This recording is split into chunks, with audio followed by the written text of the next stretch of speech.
میرے رسول پاک علیہ السلام کا دروازہ سب سے بڑا دروازہ ہے، حضور کا دروازہ سب سے بڑا دروازہ ہے، لیکن میرے دوستو یاد رکھنا، نبی پاک علیہ السلام نے بھی لوگوں کو جب رستہ دکھایا ہے تو رب کریم کا رستہ دکھایا ہے، اللہ کا رستہ دکھایا، اللہ کریم کا رستہ دکھایا، لوگوں رب کی طرف توجہ کرائی۔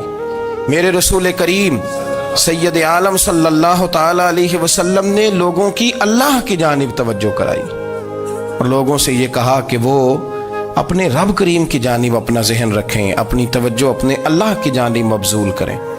میری بات کو اچھے طریقے سے سمجھیے گا، علم اللہ تبارک و تعالی عطا کرتا ہے تو اسے اللہ کی عطا ہی سمجھنا چاہیے۔ کچھ لوگوں کے پاس علم ہوتا ہے پر علم نافع نہیں ہوتا، وہ ٹامک ٹونجا مارتے رہتے ہیں ساری زندگی۔ علم کو اللہ کی عطا سمجھیں، اپنی عقل پر اپنے شعور پر زیادہ بھروسہ نہ سمجھیں، نظر اللہ پہ رکھیں۔ حضرت مولا علی شیر خدا کرم اللہ تعالی وجہہ الکریم سے کسی نے پوچھا تھا بڑا عالم کون ہوتا ہے؟ ہمارے ہاں تو اب وہ والے عالم پائے جاتے ہیں نا، اللہ ماشاءاللہ، جو ممبر پہ بیٹھتے ہیں تو دعوے ہی دعوے ہیں، ممبر پہ بیٹھتے ہیں تو دعوے ہی دعوے ہیں، اس طرح کے عالم ہمارے ہاں پائے جاتے ہیں۔ وہ ہر بات میں دعویٰ کرتے ہیں، میں یہ کر دوں گا، میں وہ کر دوں گا۔ یہ مزاج علماء کا نہیں۔ حضرت علی المرتضیٰ سے کسی نے پوچھا بڑا عالم کون ہوتا ہے؟ فرمایا بڑا عالم وہ ہوتا ہے کہ جسے مسئلے کا پتہ نہ ہو تو وہ کہہ دے مجھے نہیں پتا، میں پتہ کر کے بتاؤں گا، غلط بات بیان نہ کرے۔ امام مالک سے کسی نے کوئی مسئلہ پوچھا تو آپ فرمانے لگے مجھے اس سوال کا جواب نہیں آتا، ہمارے بزرگ سمجھاتے کیا ہیں؟ وہ کہنے لگا آپ اتنے بڑے امام ہیں تو اس سوال کا جواب نہیں آتا۔ فرمانے لگے اگر مجھے ہر سوال کا جواب آتا پھر تو میں خدا ہوتا، مجھے ہر سوال کا جواب نہیں آتا، مجھے تو اتنا آتا ہے جتنا میرے رب نے مجھے عطا کر دیا ہے۔ اپنی نظر اللہ پہ رکھیں، نکل آئیں اس معمے سے باہر کہ میں کوئی بلا ہوں، مجھے بڑا پتہ ہے، میرے پاس 6 ڈگریاں ہیں، مجھے 10 جگہ پہ تدریس کا شغف حاصل ہے، اس سے نکلیں باہر۔ قرآن مجید دیکھیے گا، اللہ تعالیٰ نے ارادہ قدرت فرمایا کہ میں حضرت آدم کو بناؤں گا، پھر بنانے کے بعد فرمایا فرشتوں سجدہ کرو آدم کو، سب نے سجدہ کیا الا ابلیس ابا واستکبر وکان من الکافرین، سب نے سجدہ کیا سوائے ابلیس کے، اس نے انکار بھی کیا، تکبر بھی کیا اور کافروں میں سے ہو گیا۔ تو یہ جب اللہ تعالیٰ نے سجدہ کرایا تو کیسے کرایا؟ اللہ تبارک و تعالیٰ نے نا حضرت آدم کو علم سکھایا خود، وعلم آدم الاسماء کلہا، خود اللہ فرماتے ہیں کہ میں نے جناب آدم علیہ السلام کو تمام اشیاء کے نام سکھائے، سب اشیاء کے نام سکھائے۔ تو وہ چیزیں پھر میں نے نا، اللہ فرماتے ہیں میں نے فرشتوں پہ پیش کی، میں نے کہا کہ بتاؤ ان کے نام کیا ہے، تو فرشتوں نے جو جواب دیا ہے وہ سمجھنے والا ہے۔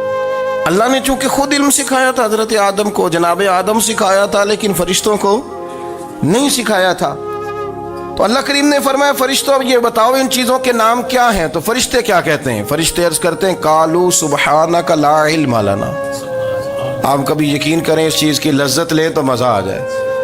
کہا قالوا سبحانک، کہنے لگے تو پاک ہے، قالوا سبحانک، کہنے لگے تو بھئی آدم علیہ السلام کو نام سکھا لیے، پھر فرشتوں کے سامنے وہ چیزیں پیش کر کے کہا ان چیزوں کے نام بتاؤ، تو فرشتے کیا کہتے ہیں؟ کہتے ہیں قالوا سبحانک، تو پاک ہے، لا علم لنا، ہمارے پاس کوئی علم نہیں، الا ما علمتنا، ہمیں تو اتنا پتہ ہے جتنا تو نے ہمیں سکھا دیا، ہمیں تو اتنا پتہ ہے جتنا تو نے ہمیں، لا علم لنا، ہمارے پاس کوئی علم نہیں ہے، اتنا ہی پتہ ہے جتنا تو نے ہمیں سکھا دیا ہے، اس سے زیادہ ہمارے پاس علم۔ اور یہ کیوں تو نے ہمیں جتنا سکھایا اتنا پتہ ہے؟ فرشتے یہ نہیں کہتے یا اللہ تو زیادہ سکھا، آدم کو دیا تو ہمیں بھی دے، یہ نہیں فرمایا، فرمایا انک انت العلیم الحکیم، اے اللہ تو علم والا بھی ہے اور حکمت والا بھی ہے، تجھے پتہ ہے کس کو کتنا دینا ہے،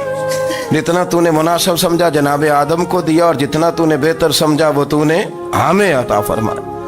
تو اگر آپ کے پاس علم ہے، کہیں نالج ہے، اس کو اللہ کی عطا سمجھے۔ ہمارے ہاں بہت سارے لوگ بن کے بیٹھ جاتے ہیں، میں اکثر کہتا ہوں کہ پھر وہ دعوے کرتے ہیں میرے علاقے والے جاہل ہیں، میرے شہر والے جاہل ہیں، میرے خاندان والے پڑھے نہیں، یہ آپ کا دعویٰ ہے، یہ آپ کو خراب کر دے گا۔ ہم نے بہت سارے ایسے لوگ دیکھے جو بہت بڑے عالم تھے، لیکن اللہ جب لینے پہ آیا تو عقل ہی لے گیا، شعور ہی چلا گیا، حافظے ختم ہو گئے۔ آپ دیکھتے ہیں بڑھاپے میں کچھ لوگ ایسے ہوتے ہیں کہ جن کو یہ بھی یاد نہیں رہتا کہ میرا نام کیا ہے، میں کہاں ہوں، مجھے کدھر جانا ہے۔ تو اس وقت سے اللہ کی پناہ مانگیں اور اپنی نظر اپنے رب کریم کی جانب رکھیں، اللہ کی جانب اپنی نظر کو مبذول رکھیں۔ دوسری بات، علم کے بعد ایک چیز آتی ہے جس کا نام ہے ہدایت، جس کا نام ہے تقویٰ، جس کا نام ہے پرہیزگاری، جس کا نام ہے عمل، عبادت، ریاضت۔ یہ بھی اسی وقت ہی نصیب ہوتی ہے جب میرا رب کریم نصیب فرما دیتا ہے۔ ہم نے نا نیکی کا اپنا اپنا سٹیٹس بنا لیا ہے، اپنا اپنا معیار بنا لیا ہے۔ کچھ لوگ کہتے ہیں کہ جناب مسجد میں سیمٹ کا توڑا دینے سے بہتر ہے کسی غریب کو آٹے کا تھیلا دے دو۔ اب اس نے اپنا مزاج بنا لیا نا نیکی کا، اس نے اپنا سٹیٹس بنا لیا۔ میرا یہ سوال ہے کہ نبی پاک صلی اللہ تعالیٰ علیہ وسلم جب مدینہ شریف آئے تھے تو حضور نے سب سے پہلے غریبوں میں آٹا تقسیم کیا تھا کہ سب سے پہلے مسجد بنائی تھی؟ کیا عجیب لوگوں کا رنگ ہے، اپنی مرضی کی ہدایت، اپنی مرضی کا تقویٰ، اپنی مرضی کا معیار۔ مسجد کوئی بڑا چھوٹا خطیب بھی میری طرح کا ہو نا تو وہ مسجد میں بیٹھ کے جب نبی پاک کی بات کرتا ہے تو کہتا ہے میرے رسول پاک غریبوں کا سہارا بن کے آئے۔ وہ غریبوں کی بات کرتا ہے، مسکینوں کی، لاچاروں کی، کمزوروں کی بات۔ تو مسجد ہی تو وہ ادارہ ہے جہاں سے غریبوں کی بات ہو رہی۔ تو اب لوگوں نے غریب کو اور مسجد کو لڑانا شروع کر دیا، اس کو لڑاؤ کہ مسجد میں پیسے دینے سے بہتر ہے آپ غریب کو آٹے کا تھیلا دے دیں۔ آپ یہ کیوں نہیں کہتے کہ مسجد میں بھی آپ توڑا دیں ایک سیمٹ کا اور ساتھ غریب کو بھی خدمت کریں؟ یہ کیوں نہیں تقویٰ؟ اپنی اپنی مرضی کا مزاج، اپنی اپنی۔ کچھ لوگ کہتے ہیں چھوڑو جی، ساری زندگی انسان نماز پڑھتا رہے اور پھر گالیاں بھی دیتا رہے، بندہ داڑھی بھی رکھ لے اور جھوٹ بولنا بھی نہ چھوڑے۔ تو یہ آپ نے اپنے پور کی طرف اللہ لاتا ہے۔ اللہ ولی، اللہ مومنوں کا ولی ہے، وہ انہیں اندھیروں سے نور کی طرف نکالتا ہے۔ ہدایت ہمیشہ اللہ کی طرف سے سمجھے۔ جب وہ نماز کی توفیق دیتا ہے تو اپنے فضل سے دیتا ہے، جب وہ ذکر کی توفیق دیتا ہے تو اپنے فضل سے۔ ہم سمجھتے ہیں ہو جی فلانا نہیں پڑھ رہا بڑا بیوقوف ہے، فلانا نہیں پڑھ رہا، تو تم کیا اپنی عقل کے زور پہ پڑھ رہا ہے؟ میں جی اللہ کے فضل سے 2 سپارے پڑھتا ہوں، تو کس پہ احسان کرتے تو 2 سپارے پڑھ کے رویا کر کہ اگر مالک تو بڑا قریب نہیں۔ بڑے لوگ ہیں جن کو پورا قرآن حفظ ہے پر انہیں پڑھنے کی توفیق نہیں، تو انہیں فضل کیا اور مجھے توفیق دے دی ہے پڑھنے۔ رویا کر، پڑھ کے رویا کر، راتی ساری کر کر زاری، وہ نیند اکھاں تھی توندے تے فجرے اوہی گناہگار کہاون سب تو نیوے ہوندے۔ مہربانی کریں، ڈریں، نیکی کریں تو پھر ڈریں، پھر احساس پیدا کریں، پھر اپنے اندر وہ کمزوری لائیں، کہیں توبہ توبہ مجھے تو پتہ ہی نہیں، تو جانتا ہی نہیں۔ حضرت سیدنا امام اعظم ابو حنیفہ رحمۃ اللہ تعالی علیہ کے ساتھ ایک شخص کہتا میں نے نماز پڑھی تو عشاء کی نماز تھی۔ یہ جو لوگ بڑے ہوتے ہیں نا، جن کے پیار کرنے والے بڑے ہوتے ہیں، ان کے گرد خوف بھی بڑا ہی ہوتا ہے، انہیں بڑا ڈر لگتا ہے، بڑی بعض اوقات آزمائش ہوتی ہے ان کی۔ عشاء کی نماز کہتے پڑھی تو امام صاحب نے نا عشاء کی نماز میں تلاوت کی آیتیں فَمَن يَعْمَلْ مِثْقَالَ ذَرَّةٍ خَيْرًا يَرَهُ وَمَن يَعْمَلْ مِثْقَالَ ذَرَّةٍ شَرًّا يَرَهُ۔ فرمایا جو ذرہ برابر خیر کرے گا وہ بھی قیامت میں دیکھے گا، اور جو ذرہ برابر شر کرے گا وہ بھی قیامت میں اس شر کو دیکھے گا، اس کے سامنے آئے گا۔ تو وہ شخص کہتا ہے کہ سارے لوگ نماز پڑھ کے چلے گئے تو امام صاحب رحمۃ اللہ علیہ نے اپنی داڑھی پکڑی، رو رہے ہیں، کہتے ہیں وہ ذرہ برابر نیکی کا بدلہ دینے والے، وہ ذرہ برابر شر پہ سزا دینے والے میری سفید داڑھی کو دیکھ، مالک میرے ذرے ذرے سامنے نہ لانا۔ لوگ تو میری بڑی قدر کرتے ہیں دنیا، میں تو بڑا پہچانا جاتا ہوں، لوگ تو میری راہوں میں پھول لیے کھڑے ہوتے ہیں، مجھے بڑا نوازتے ہیں، قیامت میں رسوا نہ کر دینا، میرے لیے مشکل ہو جائے گی۔ وہ کہتے ہیں میں نے امام صاحب کا درد دیکھا، مجھے کوئی کام تھا تو میں چلا گیا، میں نے کہا کہ وہ اس وقت اللہ کے حضور حاضر ہیں تو میں دوبارہ آؤں گا۔ کہتے ہیں میں تہجد کا وقت آیا تو امام صاحب وہیں بیٹھے تھے اور ان کی داڑھی آنسوؤں سے بھری ہوئی تھی۔ اور زور سے داڑھی پکڑی ہوئی کہنے لگے مالک رسوا نہ کر دینا, قیامت میں رسوا نہ کر دینا. یار جو ہدایت یافتہ لوگ تھے وہ تو ڈرے ہوئے تھے, وہ تو سہمے ہوئے تھے. وہ تو کہتے تھے یہ اس کا فضل نہیں, اس نے بلا لیا, یہ اس کا کرم نہیں. حضرت باعزید بستامی کسی کافر کو دیکھتے تو رو پڑتے, کہتے مالک تو کتنا قریب ہے, یہ بے ایمان رہ گیا, تو نے اپنے فضل سے مجھے اپنے نبی کا غلام بنا لیا. وہ رو پڑتے. یہاں تو لوگوں کا دعویٰ ہی بڑا ہے. نمازی اللہ خیر فرمائے وہ تو دوسروں کو گھورتا ہے, وہ کہتا ہے جنت کا میں مالک ہوں, کنجیاں میرے پاس ہیں, میں کسی اور کو گھسنے نہیں دوں گا. اور اگر 2-3 حج کر لے تو پھر تو وہ کہتا ہے کہ اب میرے سے پوچھ کے لوگ جنت میں جائیں گے معاذ اللہ.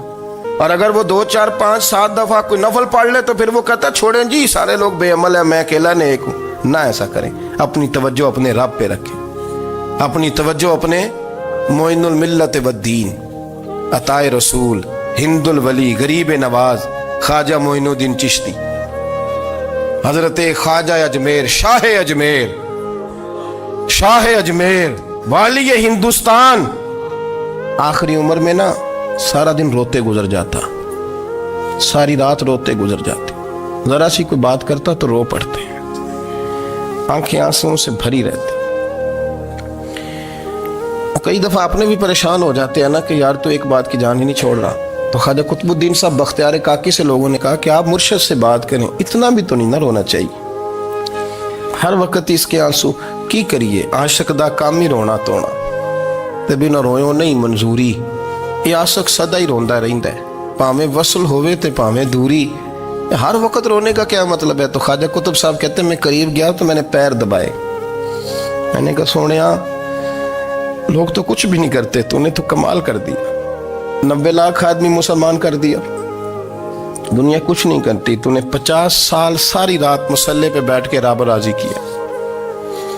تو شہزادہ تھا, حضور کی اولاد تھا, لیکن معین الدین تیرا ایک پلاٹ بھی نہیں, تو نے طالب علم پالے, انہیں غریبوں کو دیا, انہیں نوازا, کوئی شے نہیں تیرے پاس, ہر چیز تو نے, ساری رات روتے ہو, سارا دن روتے ہو.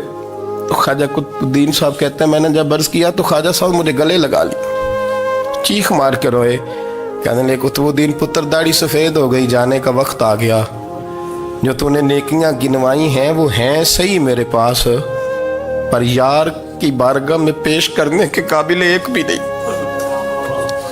نہیں. تو بارگاہ تو دیکھ کتنی بڑی ہے, رسول کریم کی بارگاہ میں پیش کرنے کے قابل ان میں سے ایک بھی نہیں. تو آستانہ دیکھ کتنا بڑا ہے, کیا پیش کروں گا, کیا عرض کروں گا حضور کی بارگاہ میں, کس طرح. وہ یار جو بڑے تھے وہ تو ڈرے ہوئے تھے, سہمے ہوئے تھے, وہ تو بڑی آزمائش میں تھے, لیکن میرا اور آپ کا رٹا 2 نمازیں پڑھ کے 6 نمازوں کا دعویٰ کرنا اور لمبی چوڑی کہانیاں بنانا اور اپنے منہ سے اپنی تعریفیں کرنا, اس سے تھوڑا باہر آئیں. رزق بھی میرا اللہ ہی دیتا ہے, علم بھی اللہ دیتا ہے, رزق بھی. بڑے بڑے فقیروں کو مالدار ہوتے دیکھا, بڑے بڑے مالداروں کو فقیر ہوتے دیکھا, بڑے بڑے. میرے ایک بڑا سخی قسم کا سجن ہے, بڑا پیارا ہے, میں اسے سخی مانتا ہوں. میں نے اپنی پریشانیوں کے دنوں میں بھی اس شخص کو سخی دیکھا. ایک دن رات کو مجھے ٹیلی فون کر کے کہنے لگا کدھر ہو, میں نے کہا میں گھر ہوں. نہیں اکثر سفر میں ہوتے ہو نا. میں نے کہا طبیعت کیسی ہے, ٹھیک ہے, بس حال چال پوچھنا تھا. میں نے سمجھائی, میں نے کہا یار یہ کوئی مسئلہ ہے, ورنہ رات کے 2 بجے کوئی حال پوچھنے کو فون تو نہیں نہ کرتا, کوئی مطلب ایسا تو مسئلہ نہیں نا. تو میں نے بیک کال کی, میں نے کہا یار میری بات سن, مسئلہ کیا. کہ نہیں کچھ نہیں دل کر رہا تھا. میں نے کہا میری گل سن, رہے ہیں اسی 4-5 سال کٹھے, میں تین جاننا, اصل بات کر.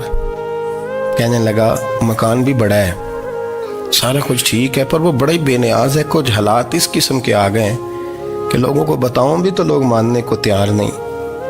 زیادہ نہیں, مجھے نا تھوڑے سے پیسوں کی ضرورت ہے, کوئی 15-20 ہزار اگر مل جائیں, میری ضرورت. آپ یقین کریں میں روتا رہا ساری رات.